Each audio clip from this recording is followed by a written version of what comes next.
भारतीय संस्कृतीत महत्त्वाचा सण मानला जाणारा जो शेतकऱ्यांसाठी आहे तो आहे बैलपोळा। आज सर्वत्र बैलपोळा उत्साहात साजरा केला जात असताना मात्र चांदवडच्या राहुल घाटात संतप्त शेतकऱ्यांनी एक आगळं वेगळं आंदोलन केलं। 7-12 कोरा करण्यासाठी सर्व शेतकरी आपले बैल घेऊन आले आणि त्यांनी आज बैलपोळा साजरा करताना आंदोलन देखील केलेले आहे। माझ्यासोबत बोलण्यासाठी शेतकरी पण आहे, राजकीय नेते पण आहे, त्यांच्याकडून जाणून घेऊया की त्यांच्या काय समस्या आहे आणि त्यांच्यावर बैलपोळ्याच्या दिवशी आंदोलन करण्याची वेळ का आली। भाऊ काय म्हणाल, तुमच्या ज्या काय समस्या आहे, शेतकरी आज कोणत्या संकटात आहे? शेतकरी आज चारी बाजूनी खूप मोठ्या संकटात आहे। त्याचं कारण असं का कधी अतिवृष्टी कधी दुष्काळ हा नेहमीच शेतकऱ्याच्या पाठीला पुजलेला असतो, तरी शासनाने वेळोवेळी निर्यात बंदीचं धोरण योग्य प्रकारे न राबवल्यामुळं जे शेतमालाचे बाजारभाव पडले त्यामुळं शेतकरी पूर्णपणे कर्जबाजारी झालाय। आजही आम्हाला ती 7 डिसेंबरची काल रात्र आठवते, ज्या दिवशी आमचा कांदा 4,000 रुपये क्विंटल विकत होता आणि रात्रीतून निर्यात बंदी झाल्यानंतर तोच कांदा 1,500 रुपये क्विंटल 1,000 रुपये क्विंटलनी विकावा लागला। ही दुर्दैवी परिस्थिती फक्त सरकारमुळे आली, म्हणून आम्ही सरकारकडे कर्जमुक्ती हे आमचं घेणं लागतं म्हणून मागतोय, म्हणून हे आम्ही आज आंदोलन सणाच्या दिवशी करतोय। तुम्हाला काय म्हणायचं आहे का आता तुम्ही कोणत्या संकटाला सामोरं जायला? अतिवृष्टी झाली आहे, दुष्काळ येतो आहे, शेतमालाला भाव मिळत नाही, अशा कोणत्या कोणत्या संकटाला तुम्ही सामोरं जाता? या कृषी प्रधान देशामध्ये खऱ्या अर्थाने आज पोळा सण आहे कृषी प्रधान देशाचा। तर एक सरकारला आमच्या शेतकरी बांधवांमार्फत सांगू इच्छितो की आज आम्हाला हे आंदोलन का करावं असं वाटलं, कारण आम्ही आमच्या जे कृषी प्रधान देशाचं आमचं शेतीचं जे सोनं आहे हे महादेव आपले आले, तर त्यांच्या संदर्भात त्यांच्या पाठीवरती आम्ही एक मेसेज लिहिला आहे की 7-12 कोरा कोरा कोरा। तर ते लिहिण्याचं कारण म्हणजे देवेंद्र फडणवीस साहेब, माननीय मुख्यमंत्री साहेब हे चांदवडच्या सभेमध्ये बोलले होते की आम्ही सत्तेवर जर आलो, आमचं शासन जर सरकार जर आलं तर आम्ही शेतकऱ्यांचा 7-12 कोरा करू।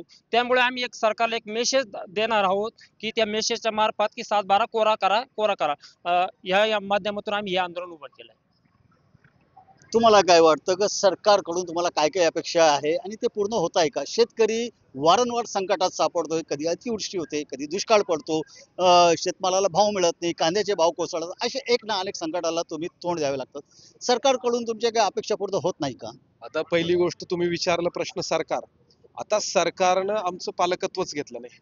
पालकमंत्री नसलेल्या जिल्ह्यातल्या, तालुक्यातल्या, खेड्यातल्या गावात तुम्ही हा प्रश्न विचारलाय। आमचं पालकमंत्री पदच नाहीये, त्याच्यामुळे कदाचित सरकारला पालकत्वाची आमच्या विसर पडला। किती विसर पडला का ज्या भूमीवरती दस्तूरखुद्द नरेंद्र मोदींनी 3-4 सभा घेतल्या, नाशकाच्या भूमीवरती, फळा फुलांची भूमी अशा पद्धतीचे वक्तव्य केले आणि तुमचं मीठ खाल्लेलं आहे असा शब्द सुद्धा दिला। ते मीठ आम्ही कांद्याच्या स्वरूपानं परतफेड करू।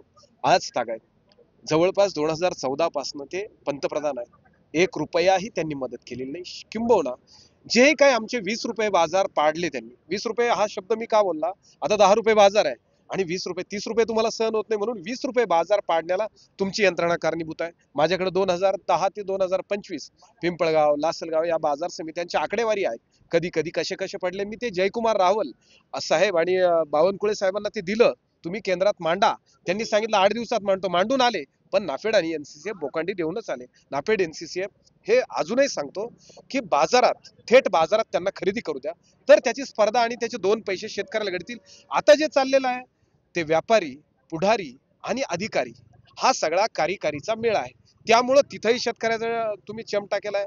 दुसरी गोष्ट अशी का विविध योजनांच्या माध्यमातून तुम्ही आम्हाला त्या ठिकाणी फसवणूकच केली, एकाही कृषीच्या योजनेला पैसे नाही आहेत। दुसरी गोष्ट, याच चांदवडच्या भूमीवर म्हणजे इथून 3 मिनिटाच्या अंतरावर बाजार समितीमध्ये देवेंद्र फडणवीस साहेबांची सभा झाली। त्यांनी काय सांगितलं, तुमचा 7-12 कोरा कोरा कोरा ही ट्यून सेट झाली आहे। ही जी ट्यून आहे ही महाराष्ट्राच्या शेतकऱ्याच्या मस्तकामध्ये सेट झाली आहे की आपल्याला आधार देणार होते, आता तो दिला नाही। म्हणजे सगळ्याच ज्यांनी मागितलं नाही त्यांना तुम्ही पैसे दिले, ज्यांना गरज नाही त्यांना तुम्ही पैसे दिले, मात्र शेतकरी, दिव्यांग, निराधार यांच्यासाठी कुठलीही तरतूद केली नाही. शेतकऱ्याचं ना कर्ज माफ करण्याच्या दृष्टीने बोलताय, उलट पळवाटा शोधतायत. अर्थमंत्री म्हणून ज्यांचा नावलौकिक राहिलेला आहे, झाले तसे अर्थमंत्रीच आहे असे अजितदादा सुद्धा म्हणतात. आम्ही कर्जमाफीचं बोललो नव्हतं, पण बच्चूभाऊ कडू यांच्या आंदोलनामुळे निदान यांनी पटलावर बोलायला सुरुवात केली. नाही, आम्ही कर्जमाफी देणार आहे. आता बावनकुळे साहेब काय म्हणतात, आम्हाला वर्गवारी करू दे, आम्ही घरन-घर तपासू. आम्ही काय दरोडे टाकणारे दरोडेखोर आहोत? घरोन-घर तपासू.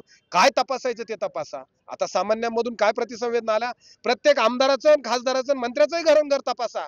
मग तुम्हाला काय तरतुदी करायच्या त्या लागू करून घ्या. तुम्ही एवढे हातावरचे आहेत का? सगळंच तर शासनाच्या माध्यमातून घेता. तुमची जेवणं, खावणं, राहणं, लेणं, देणं सगळं शासनाच्या माध्यमातून आहे. मग पण याच्यात असं पण आहे ना का आता मोदी साहेब जेव्हा प्रधानमंत्री झाले त्यावेळेला त्यांनी सांगितलं होतं का आम्ही शेतकऱ्यांचं जे उत्पन्न आहे किंवा जे आहे ते डबल करू.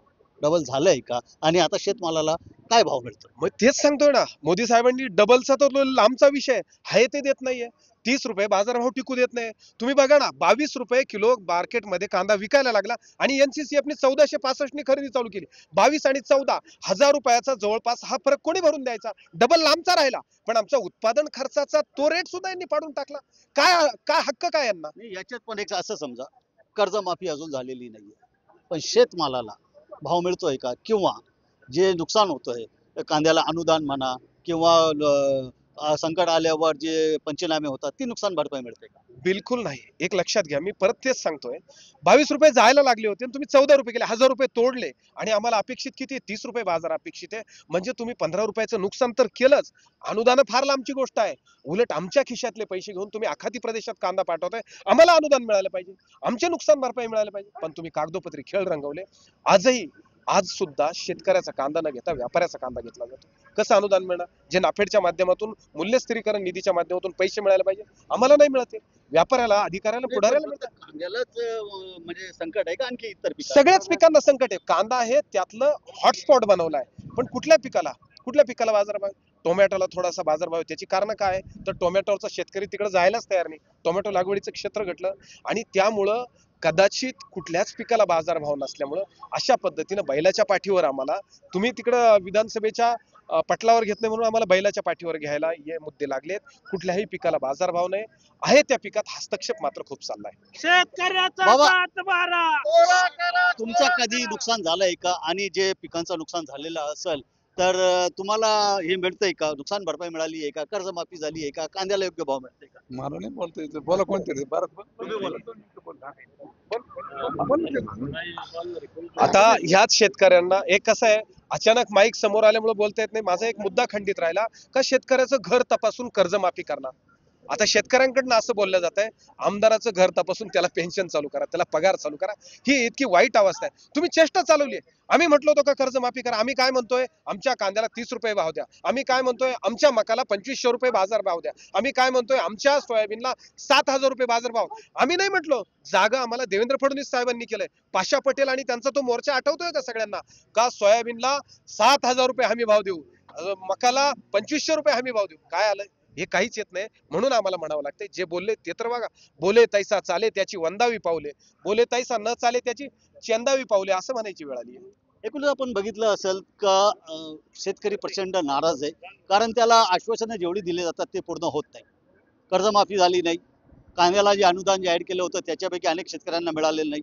जे संकटाने किंवा अतिवृष्टीने जे नुकसान झालंय, पंचनामे होतात, अनेकांना नुकसान भरपाई मिळालेली, असे एक ना एक आरोप शेतकरी करतंय. आता त्याचे डोळे लागलेले आहे मायबाप सरकारकडे, आणि मायबाप सरकारने बैलपोळ्याच्या दिवशी केलेल्या आंदोलनाची तरी दखल घेऊन मदतीचा हात पुढे करावा, अशीच एक माफक अपेक्षा या भागातील शेतकरी व्यक्त करीत आहे. बबू शेख, न्यूज 18 लोकमत, चांदवड.